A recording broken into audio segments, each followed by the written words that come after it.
The 115th Congress will be sworn in today. Republicans control both the House and the Senate. When President-elect Trump takes office, it'll be the first time in a decade that the GOP is in charge of Congress and the White House. In a surprise move, House Republicans made ethics oversight their first piece of business.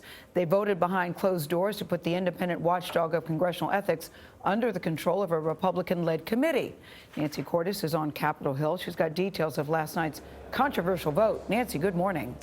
Good morning. Republicans say they were simply responding to complaints from some lawmakers who said they were unfairly targeted by this independent ethics committee. But Democrats called the surprise move crippling and said it will make it more difficult for Congress to police itself. The measure was proposed by Judiciary Committee Chairman Bob Goodlatte. It reins in a watchdog put in place by Democrats in 2008 after an investigation of Republican lobbyist Jack Abramoff led to his conviction and exposed a ring of corruption.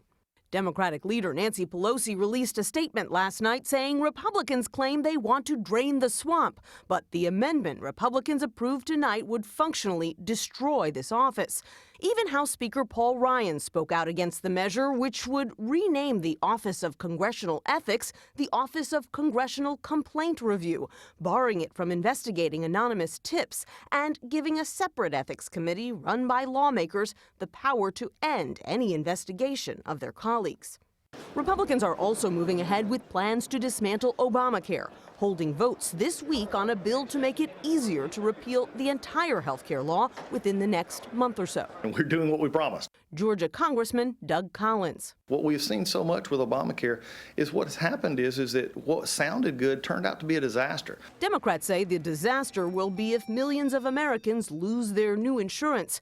Richard Neal is the top Democrat on the House Ways and Means Committee. It's never been reasonable to repeal it without a plan to replace it. Republicans are also looking to quickly roll back other Obama initiatives, like the Dodd-Frank Wall Street reform package put in place after the financial crisis, and various energy, environmental, and labor regulations. Collins will introduce the REINS Act today, a bill making it easier to sweep away a bundle of new regulations all at once. We're just simply saying you're not going to be able to do these in the undercover of agencies with people not having the input and knowing what happens. 34 senators and the entire House of Representatives will be sworn in today. Democrats made slight gains in both chambers in November's election, but they are still outnumbered, Charlie, by a few seats in the Senate and by nearly 50 seats in the House. Thanks, Nancy.